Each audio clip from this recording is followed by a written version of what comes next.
See, still no oil. Because the onions will respond the same way. They'll just suck up the oil, and then they just, I don't like some of the Philly cheesesteak shops. It's just greasy. Instead of waiting for these to be totally done, just show you. And then everybody can grab a fork and try it.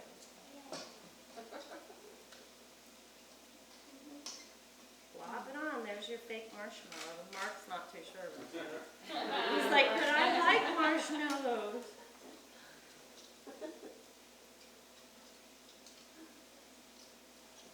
It's smelling heavenly. Yeah? Oh my Smelling God. like the holidays? Yes, ma'am.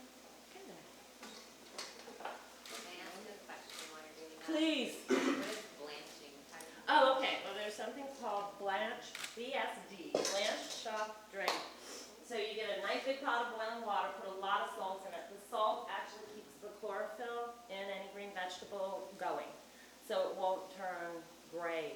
So what you want to do is boil it till they're tender, and in a perfect world, you have a big old bowl of ice and you shock it in there, and that stops the cooking and it too helps retain the green. And you can do that the day before then, so that the next day, just put it in a saucepan with a little bit of butter, a little bit of olive oil. That's what I'm going to do with this.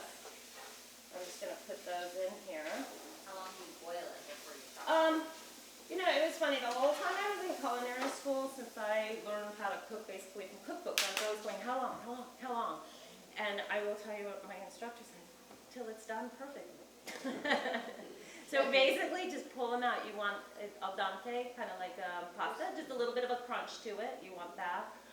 Once it starts, these honestly, since I didn't chop them, they're a little, I like a little bit of a snap to them, but taste them, try it out. But the salsa good part of it, because it does retain the grade. And then I found this, I feel like I'm doing an ad for Trader Joe's, but I had so much fun in there this morning.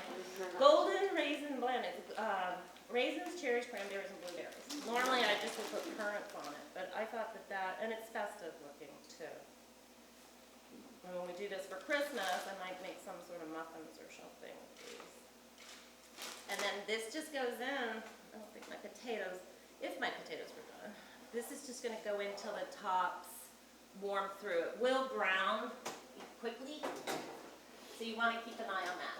The pie is puffing, but it's got about 20 more minutes. That's why I made another one. This is doing great.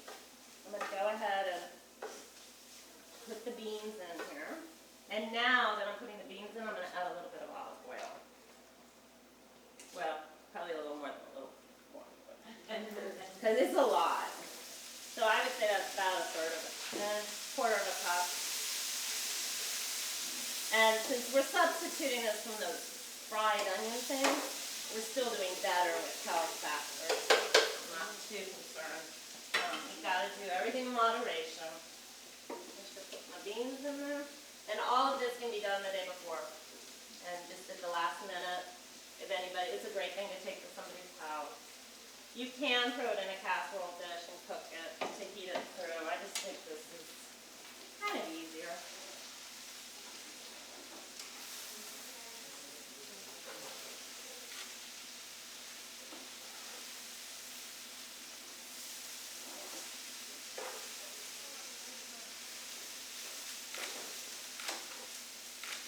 So let that heat up a bit.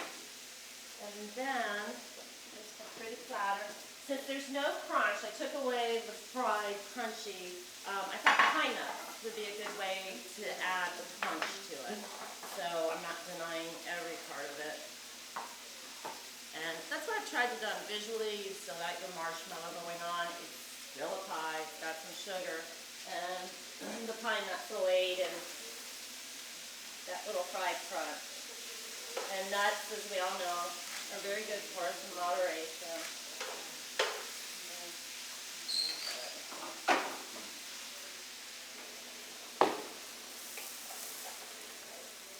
I always tell the girls, you eat with your eyes first. So I always try and present everything as pretty as I can for them.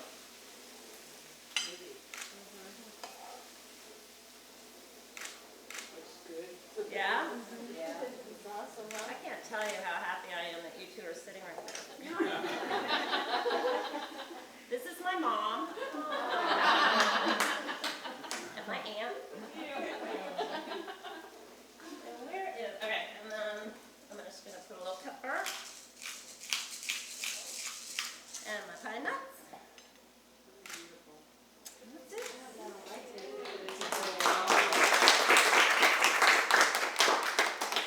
Can I get little plates, or can everybody just get a fork? I don't know what to do. Yeah, I think we could do that. Do we have questions? I do actually. Portion control, how do you present that idea? Because, I mean, I have my own method, but I'd be curious Okay. to hear any other new tips. I'm a chef, and I started this way a long time ago. When I was in the pits of my eating disorder, I literally would take a teaspoon and measure out my peanut butter. I could tell you the calorie count for everything. Then, the magic of pastry school, I got a scale, so I could measure things by the gram. We try to really avoid that. And it's more, this is a tablespoon to a thumb. When you're pouring dressing, use the cap. Actually, website, there's a lot of great websites.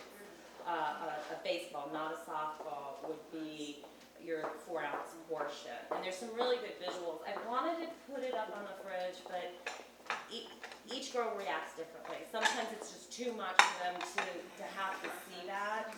So we don't want to trigger anybody into not eating. We try and not talk about calories at all here.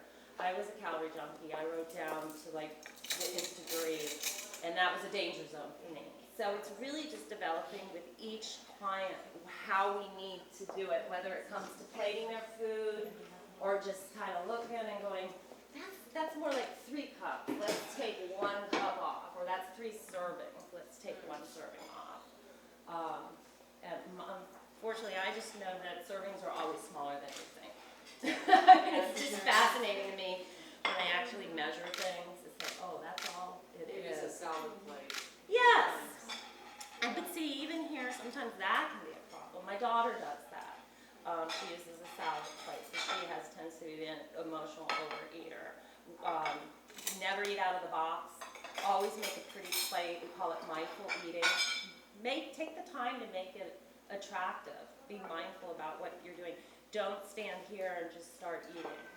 Sit down. Sit with people. Put music on. Not the television. Don't read while you're eating.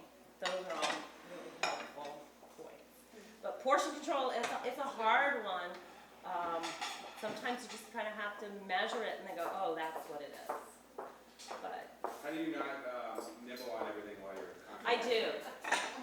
Eventually, I'll probably be a Sure Haven client. I do, incessantly, and I rarely sit down with the girls and eat, because by the end of the day, I've tasted it all. Frankly, I'm sick of it. I'm very critical about my cooking. I'm kind of over it, and I do taste everything as I'm eating it. And as I'm doing that, I'm counting okay, that was about a tablespoon, that was about a teaspoon. Yeah, absolutely, gotta be mindful as I'm walking around here eating. So, constantly eating everything? constantly. So the way the girls are living here and readjusting everything, do you cook every meal for them? I do not cook breakfast. I just make sure I do all the grocery shopping, all their requests. I have a drawer here, and it's so cute. Some mornings I come in and there's a grocery list with 50 items on it. Nesquik, crazy thing. Kraft mac and cheese. Kraft mac and cheese, top ramen. Yeah, yeah. I keep the larder is stocked. They do their own breakfast. We've got the yogurt, the fruit, eggs, all the good healthy foods, quick and easy, because they do have morning chores, and the girls do a lot of work here. I mean, process group, meditation. So I am here for lunch, and then I deliver to the men's house, and then I do dinner, and I deliver that to the men's house. And then we have a step-down house, which I'm so like. When the girls leave here, our step-down house is the Arbor House. I do menu planning with them, and I actually go to the grocery store with them. And it's literally like shopping with my daughter when she was 7. Well, what are you making at Lifesavers? And I want hot tamales. Yeah. Can I have this? Can I have this? Can I have this? Yeah. And they get to work within a budget, so all of a sudden they're looking at me like, I'm $140. You know what's funny? It's like you're describing, and I graduated high school in '77, but Miss Maroka, our cooking class teacher,